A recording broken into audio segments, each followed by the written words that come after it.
Assalamualaikum warahmatullahi wabarakatuh.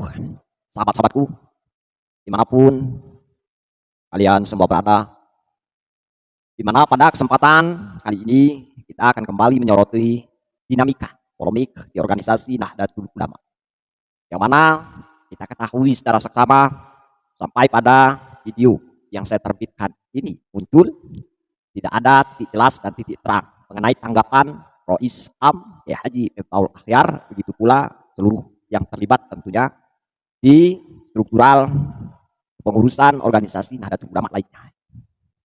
Nah, pada pertemuan kali ini kita akan kembali menengok dari sisi apa yang dikatakan oleh Kiai Miftahul Akhyar, hingga di sini kita akan tercengang ketika pernyataan-pernyataan apa yang dikatakan Kiai Miftahul Akhyar ini tidak sama sekali sesuai dengan kenyataan yang kita alami saat ini.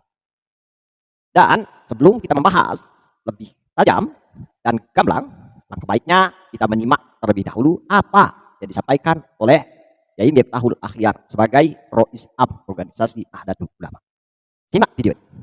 Cukup dengan kecerdasan masing-masing memahami bagaimana aturan-aturan itu. Jadi kalau akadnya 5 tahun ya 5 tahun, jangan di tengah jalan.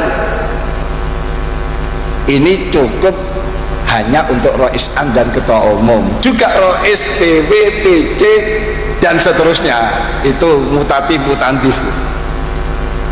hanya yang mandataris. Kalau yang wakil-wakilnya jadi kayak hakim tidak boleh kecuali kiai-kiai sepakat atau surya-surya sepakat merekomendasikan beliau untuk sudah sampean jadi ular dulu, kan begitu tongkatnya Syekhana Khalil, kan begitu.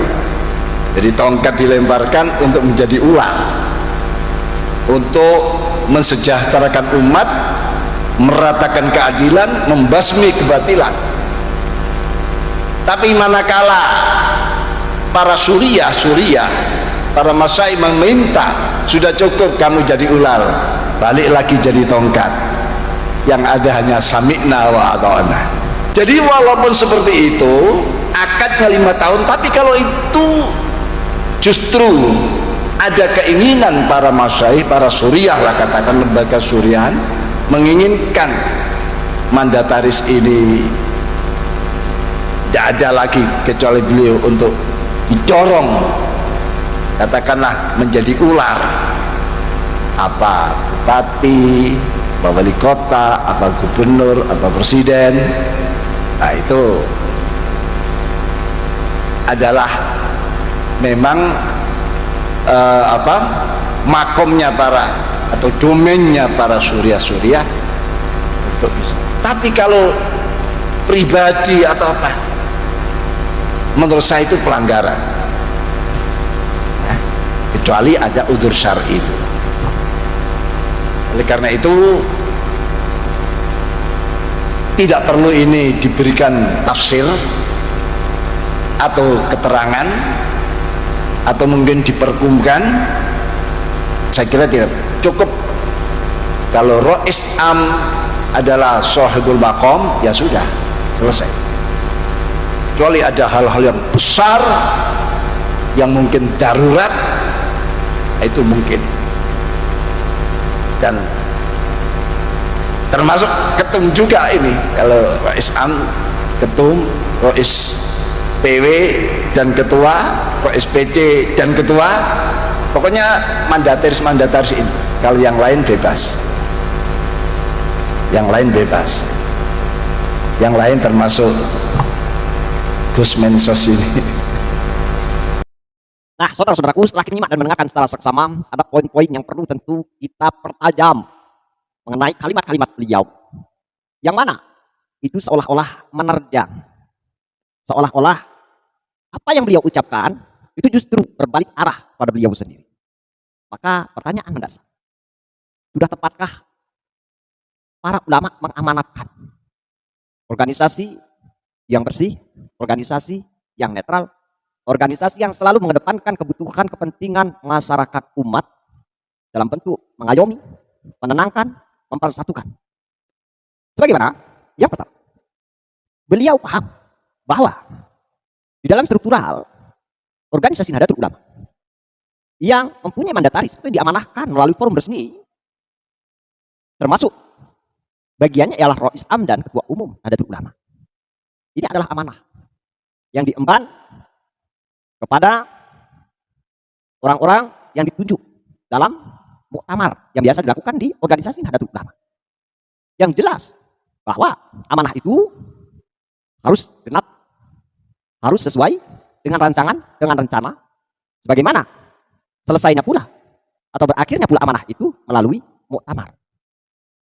Dan kalau kita melihat apa yang dikatakan oleh Ibnu Miftahul Akhir, mungkin ketika itu beliau masih sehat logika, lantas kalaupun yang terjadi pada saat ini berbalik arah tertuju justru kepada beliau, hingga perlu kiranya agar beliau di cross check kesehatan logika berpikir beliau. Bagaimana mungkin beliau melarang sementara beliau sendiri menerjang? Bagaimana mungkin beliau seakan-akan menyadarkan tetapi beliau sendiri yang pikun? Ini mohon maaf kalau saya katakan ini dengan tajam, dan saya pribadi menduduki daripada Rois Awam, bukan Rois Am. Jadi kalaupun kalimat saya tidak runtut, apa yang saya katakan itu mungkin terlalu melebar atau bahkan tajam, ya mungkin bisa dikategorikan faktor usia masih belum layak untuk menjadi panutan. Faktor kajian mungkin belum sampai kajian al-hikam, tetapi seorang Kiai Miftahul Akhyar tahu persis. Dan beliau sebagai sentral ulama di Nusantara ini diamanahkan, tetapi beliau dengan emosionalnya, dengan nafsunya, dengan egoisnya bisa memberikan satu putusan yang ini mencitrai organisasi Nahdlatul Ulama itu sendiri, karena apa yang beliau ukir, apa yang beliau ciptakan di masa ini tidak pernah terjadi di organisasi Nahdlatul Ulama sebelumnya. Kita melihat ini adalah satu fenomena yang prihatin, memalukan. Perkara yang tidak ada bobot sebetulnya, perkara yang ringan, perkara yang sepele. Karena tidak ada pengaruh global, tidak ada pengaruh sedikit pun. Hanya kericuhan, keriuhan, gemuruh terjadi di internal organisasi Nahdlatul Ulama itu sendiri. Jadi di sini jelas bahwa sebagaimana mandataris yang diamanahkan, hasil muktamar, penunjukan Rois Am, penunjukan Ketua Umum, itu harus selesai 5 tahun.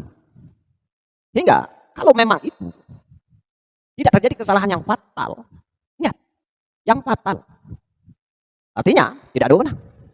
Dan itu pun secara syar'i.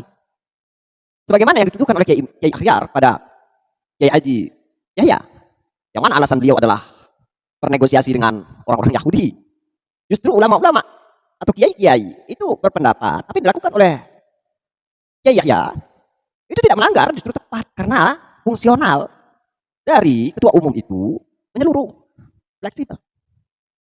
Dia multifungsi, mau bergaul dengan siapapun, selama justru dia tidak terpengaruh, selama dia masih memegang prinsip daripada Nahdlatul Ulama itu sendiri, tidak terpengaruh. Mau dia dekat dengan pastor, mau dekat dia dengan orang Nasrani, mau dekat dia dengan Israel sekalipun, umpamanya, itu memang pekerjaan daripada ketua sebagai pendekatan. Tidak ada salah di sana. Dan itu sebetulnya sudah kita lihat dan saksikan secara seksama. Permohonan maaf itu sudah jauh hari dilakukan oleh Kiai Yahya, dan tidak ada polemik yang berpanjangan. Polemik yang artinya apa yang dikatakan, yang diklaim oleh Kiai Akhyar ini pada Yahya itu sangat alasan-alasan yang receh, yang tidak perlu, sehingga ada satu hal yang lebih besar daripada kepentingan itu. Nah, kemudian secara keseluruhan kalau kita lihat di sini, bagaimana tentu karena sepengetahuan beliau sendiri bahwa mandataris dari hasil muktamar itu harus dilaksanakan penuh sesuai dengan amanah, sesuai dengan yang diamanahkan. Maka artinya beliau ini sudah jelas melanggar daripada aturan-aturan ADART yang ada di organisasi Nahdlatul Ulama. Tidak ada kewenangan beliau untuk memecat. Dan ini bukan cara kiai. Perhatikan ini. Bukan cara kiai. Organisasi Nahdlatul Ulama ini bukan parlemen, dewan. Orang yang menjunjung tinggi syar'i, orang yang berpijak pada agama, mengedepankan toleransi, mengedepankan rasa kasih sayang, mengedepankan rasa hormat, sama sekali ternodai oleh Rois Am. Pahami? Kembali, kalau masalah kebijakan apa yang dilakukan oleh Kiai Yahya, kalau itu umpamanya dianggap sebagai hal yang fatal melakukan pendekatan, taruhlah, kalaupun beliau terjebak di dalam hal itu, tanpa beliau sengaja, atau beliau dengan alasan tidak mengetahui latar belakang itu semua, ketidaktahuan beliau, dan toh kejadiannya pula tidak ada dinamika yang positif, yang artinya negatif di organisasi Nahdlatul Ulama. Nyatanya kita aman-aman saja, akar rumput, tidak ada yang memproklamirkan jadi orang Yahudi, atau memproklamirkan secara terang-terangan beliau mendukung gerakan Yahudi, tidak ada. Artinya tidak ada pengaruh di organisasi internal Nahdlatul Ulama. Tapi sebaliknya, saya melihat bahwa sebagaimana Kiai Miftahul Akhir sebagai Am, dia yang dia seharusnya melindungi Nahdlatul Ulama itu sendiri, mengayomi, menenangkan, memberikan tentunya ketenangan, kenyamanan di Nahdien, akar rumput terutama. Justru beliau ini tersampulkan di mana hanya lebih memprioritaskan nama background organisasi. Tetapi justru beliau mengadakan pendekatan-pendekatan orang yang terindikasi yang akan menghancurkan, yang akan memecah belah organisasi Nahdlatul Ulama. Baik. Di mana ketika Nahdien ribut, di mana ketika Nahdien saat ini sedang menghadapi polemik, contoh katakanlah polemik nasab, Rois Am bungkam. Rois Am justru seakan-akan membela. Jelas, polemik itu dinamika yang kita alami di bawah kepemimpinan Rois Am Kiai Miftahul Akhyar ini cukup menjawab siapa sesungguhnya beliau. Ya harus kita katakan itu dengan tegas, harus kita katakan dengan lantang. Sebagaimana awal mula Jatman yang diklaim oleh Habib Lutfi dan beliau melakukan tandingan. Adakah bantahan, adakah klarifikasi, adakah nasihat yang dilakukan oleh seorang Rois Am bungkam 1000 bahasa? Apakah begitu kebijakan? Apakah begitu cara toleransi beliau? Dan ini banyak orang meraba bahwa ada keterlibatan pihak eksternal yang menyetir Rois Am saat ini. Oleh karena itu, untuk mengakhiri dari apa yang saya sampaikan, silakan kawan-kawan berkomentar mengenai Kiai Haji Miftahul Akhyar, mengenai ucapan dan perilaku beliau. Sudah sesuai apa belum? Pantaskah atau sudah tepatkah Kiai Miftahul Akhyar itu diamanahkan orang yang menjadi panutan di organisasi Nahdlatul Ulama? Lantas, bagaimana kita menyikapi dinamika yang terjadi sehingga polemik ini tidak berimbas lebih besar, tidak berimbas lebih luas? Dan saksikan terus informasi-informasi yang akan saya sampaikan yang lebih tajam mengenai dinamika yang terjadi di organisasi Nahdlatul Ulama. Dari saya, Ahmad Hakim. Salam akal sehat. Wassalamualaikum warahmatullahi wabarakatuh.